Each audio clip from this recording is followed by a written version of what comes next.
This episode is brought to you by Kia's first three-row, all-electric SUV, the Kia EV9, with available all-wheel drive and seating for up to 7 adults, with 0 to 60 speed that thrills you 1 minute and available lounge seats that unwind you the next. Visit kia.com/EV9 to learn more. Ask your Kia dealer for availability. No system, no matter how advanced, can compensate for all driver error and or driving conditions. Always drive safely. A science story, huh? These NYU scientists, I felt right. I was so And I just thought, well, I had figured it out. It was that golden moment. Because science was on my side.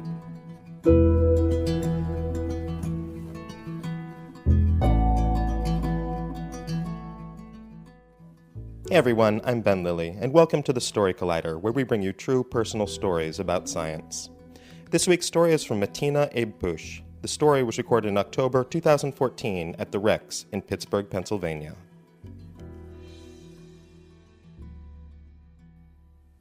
Oh my God. Okay.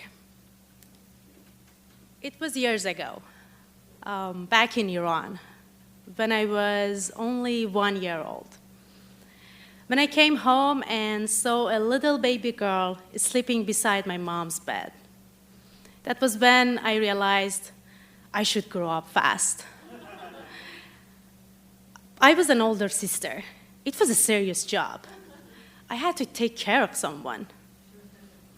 I didn't have any other choice. I had to learn how to become a little parent. The first 5 years of my childhood were spent during the war between Iran and Iraq, half of which my mom had to take care of us alone, while my dad was gone to defend his country. I didn't have the luxury of acting childish. She needed my help. After the war, my parents resumed their education in Tabriz University. They did the best they possibly could to be around, but by the time I had already gotten used to my role, being a responsible, careful little adult. During my school years, I have always been a good student. My teachers, my parents, everyone was so proud of me. Seeing them happy for me was a sign that I was doing right. Their happiness was my encouraging force. Later on, I went to a competitive university for my undergrad, and then I went to Turkey to take a master's degree. And in all these years, I never got out of my role. I never failed in fulfilling what was expected from me. Being a good girl always came first for me. I would do whatever it takes to be a good student, a good daughter, and a good wife for my husband when I was only 21. Yes, I was 14 when I met a boy. I mean my husband. I named myself his girlfriend, and soon enough, I became his little parent too. For everyone around me, I was an example of a good woman. I was successful, so a man could show me around and say, my woman has done this and that, and feel proud of himself. I was patient, I didn't have many expectations. I was faithful no matter what. And all in all, I would do my best to be a good woman and build a picture of a perfect couple, and later believe that we are a perfect couple. In my subconscious, I always believed that I could only go up to a limit. I cannot fly further. I can only go where people around me think I can go. But also, I cannot go lower than where people around me want me to go. It may sound strange to you, but I didn't know how to want something. To survive as a little adult that everyone admires, I had made this handbook of rights and wrongs, and I was following the instructions, all of which were leading me to where people around me had planned for me. At the time, I was thinking they are my plans. Not to mention, I came to US because my husband at the time thought it was a good idea. And now that I had the chance, I should do it for the future of our unborn kids. Yes, that's true. I came to US to be a good mother for the kids that I didn't even have. Maybe I wanted it to, I don't know. As I said, I didn't know how to want something. I was so busy with satisfying people around me that I could not separate my wills from my environments anymore. Maybe I was excited too, I don't know. Maybe I was excited. I know that I was excited for my new experience in Carnegie Mellon, CMU. But now that I'm thinking again, I was excited to be the best and make my people happy. That now included my advisors too. I worked very hard, days and nights, and I was successful. My advisors were very happy. But something was not the same anymore. My environment. I remember at the class that I was taking in computer science department, students were talking about their ideas for the term project. One wanted to build a device that would lead blind people by telling them what is around them. One wanted to make a system that would automatically play songs based on your mood, and so on and so forth. I remember I was listening to them, feeling like Alice in Wonderland. And I was thinking, what am I doing here? I'm screwed. How can they even think about these things? They should be very smart that they can do such things. But when I talked to each of them, I realized that they're actually like me. They don't know how to do it. They just have ideas. But they have the courage to have those ideas. That was the difference between us. In CMU, I witnessed these kind of unlimited imaginations and self-beliefs all the time. And I witnessed them becoming true too. In my little world that I was always the best and praised, there was not much room for imagination.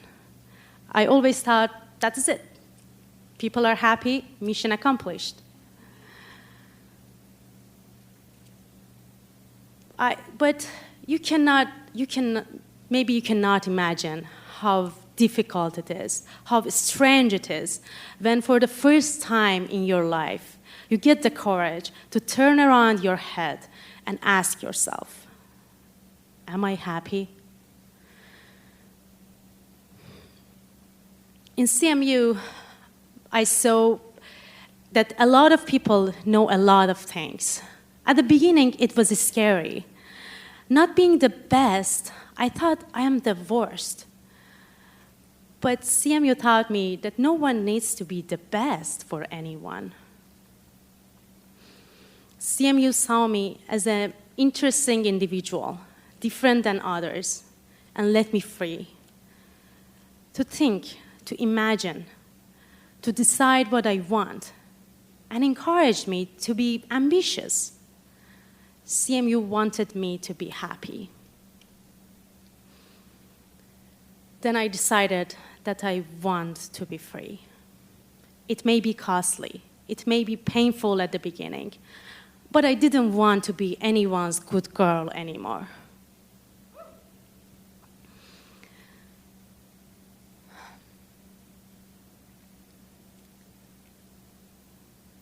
It is difficult. It is still difficult.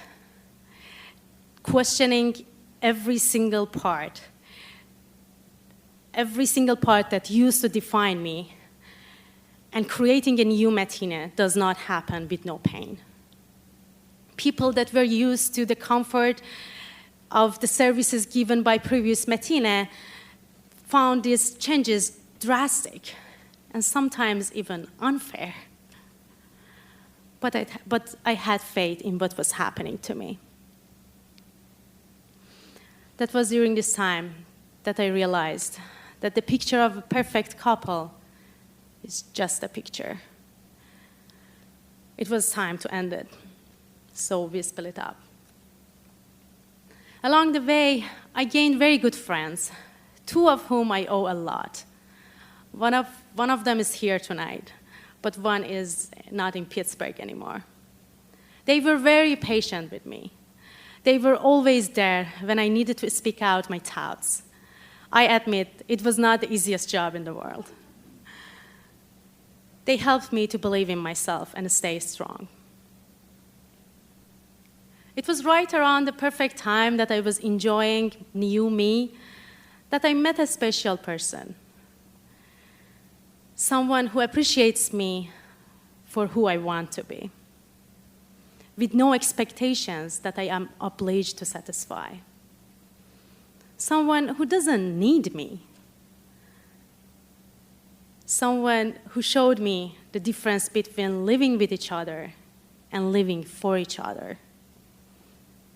With him, I feel free to be happy. I feel free to be free. With him, I'm actually in love. Yes, everything was changing. I was changing. That was these changes that made me to question my research experience too. I knew I was doing very good and everything was fine, but it was just not that fun. I knew I liked doing research, but why I don't enjoy it? I asked myself. And again, the answer was the same. The whole time, I was seeing myself as someone whose duty is to produce work, report it to the advisors, be happy with their satisfaction, and sad with their criticism. I was not even thinking whether I like what I'm doing or not. After all, it was their research. I remember the day that I said no to this. It was tough and somehow risky, but I couldn't risk going on like this either. So I went to my advisor and I told him, I want to work on structural health monitoring. I like this field and I think I'm going to be successful at it. And he believed me. And he said he's going to do his best to support me along the way. And he did. Thank you, Mario. It was ambitious. Completely new field. I didn't have any background. I had to learn a lot of things. I had to learn wave mechanics, physics, machine learning, signal processing. I had to present my work to the community that I had no idea about. But I did it. I did it enjoying every moment. I presented my thesis proposal a couple of months ago, and hopefully I will get my Ph.D. in less than a year. And I am very proud of my baby. I mean my research. And I am now part of that community. Here I should thank my advisors, both of them, Hei Young No and Mario Berges. Without them, it's not possible, of course. I remember my dad told me that what you actually gained from your experience in CMU is way more precious than your PhD. I could not agree more. Oh, I love my family because of believing in me, supporting me, and being happy for my happiness. I'm now surrounded by wonderful people. Some of them are here tonight. That they don't think I am a bad person just because I want to be a good person, not for anyone else, just for myself. Now I can imagine freely what I want to do, where I want to be. It needs training. You need to train yourself not to be scared of being ambitious, of being yourself, of being happy. Thank you so much.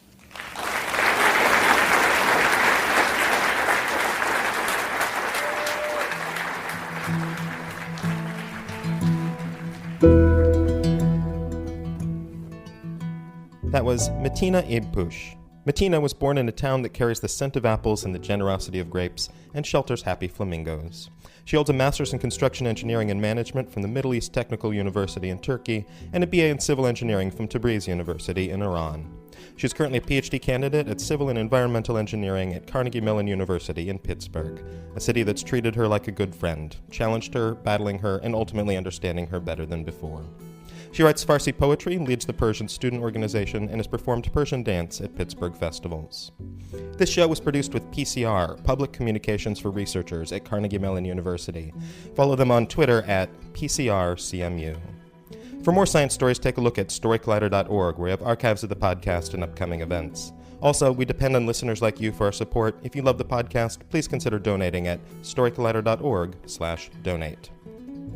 The Story Collider is produced by me, Brian Wecht, Aaron Barker, and Ari Daniel. The podcast is produced by Rose Eveleth. Additional help from Brooke Williams, Lena Groger, and Justin D'Ambrosio. The theme music is by Ghost. Special thanks to the Rex for hosting the show, to PCR and Adona Yosef, Jesse Donetz, and Arden Shore for amazing help producing the show, and to the San Francisco Giants for winning right when we went to San Francisco. Thanks for listening.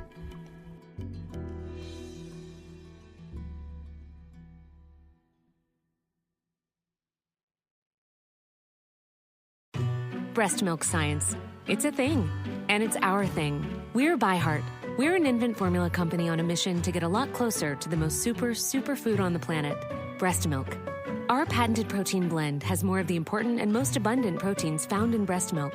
We're the first and only U.S.-made formula to use organic, grass-fed whole milk, not skim. We make our formula in our own factories in Iowa, Oregon, and Pennsylvania, using a small batch manufacturing process that works to preserve the integrity of our ingredients.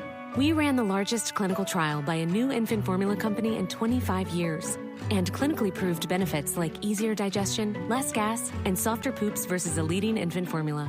We were the first infant formula company to earn the Clean Label Project Purity Award. And while we've put a lot into ByHeart, there's a long list of things you won't see on our ingredient list, like no corn syrup, no maltodextrin, no GMO ingredients, no soy, no palm oil.